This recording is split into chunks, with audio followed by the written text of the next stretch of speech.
Hey guys, Becker Gunner here. We'll do a quick update on this brake barrel from Crosman. It's a Blaze XT. I've had this thing for 2 years. I want to do a quick 2-year update, how it's hanging in there. It's still hanging in there. A little dusty. I've had it hung up for a while. We haven't shot it in a while. Look at all that dust coming off it. Really nice brake barrel. This thing was rated, I think they said it was 1,000 feet per second, 177. So we got the 177 version.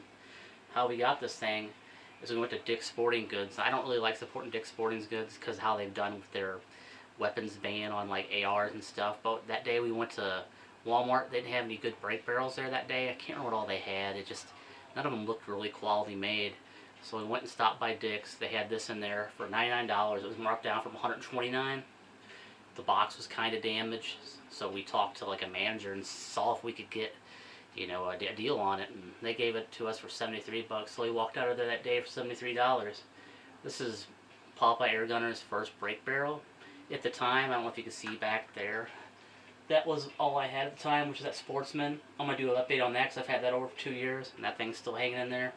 That's all I had at the time, and all Papa Air Gunner had was like a little bitty, what was it, 760 Pump Master, the one that I shot BBs out of. I think it was a few videos ago. Awesome little pump gun, but you know, it's really small. So he wanted to upgrade, and that's when he picked up this for 73 bucks at Dick's. Really nice rifle. Really nice wood stock on it too. I love wood stocks. I prefer wood stocks over synthetic stuff, and you know, I think it just looks better. You know, it'll come with a center point 4x32 scope. I plan on getting this out and shooting it sometime soon. We've been having a lot of rain, so I haven't had much videos up lately. But I'd like to get this out and show you how it's still hanging in there. It's still shooting with a lot of power. It's got a shrouded barrel. It's really quiet. I don't know if it has any baffling in it or anything, but it barely makes any noise for the power it puts out. Really nice rifle. I don't know if you can find these anymore. I mean, they probably sell them under a different name, because Crosman rebrands their stuff. They'll, you know, change the name of things, but it'll pretty much be the same. They just have a different name. But this was 2 years ago, so I don't know if you could find one of these new anymore. I mean, you might be able to find some like new old stock, you know, that some store might still have, you know, on a shelf. But I don't know if you could find this without buying it used, or maybe getting lucky at a store and it's been there for a long time, packaged, not sold. But a really nice piece of wood on this. I don't know if the figurine's coming in on the camera, but it's a really nice piece of wood. I don't know what type of wood it is, but it's got really nice grain to it. I really like that baffled barrel. I think it's a good look. And it says 177 version. I think they sold this in 22 also. Nice rubber stock. You know, it's got the same safety that all of these Crosmans have in front of the trigger. But really nice rifle.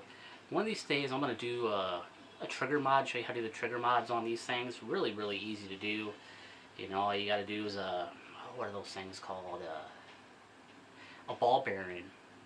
I have to give you the size of the ball bearing that you put in these things. You know, you disable you know, just take apart the trigger and you just put a ball bearing in there, and it makes the trigger pull a lot smoother. There's a lot of gripes with these Crosman, you know, brake barrels. The triggers are just real gritty, or they kind of don't break at the same time you pull. Sometimes it might break 5 or 6 times in the same spot, and then the 7th time you pull it, it breaks a little different. It kind of throws you off. So the ball bearing you put in there pretty much makes it every time. You know, you get used to where you're pulling, and when that first wall breaks and that second when it fires, you get used to it because it's in the same spot every time.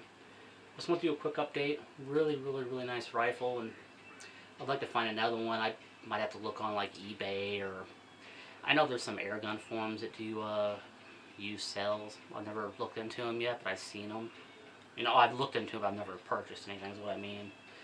So I'd like to maybe find another Blaze. I know they sell the Blaze in a synthetic stock too, but I just think it looks so much better in wood.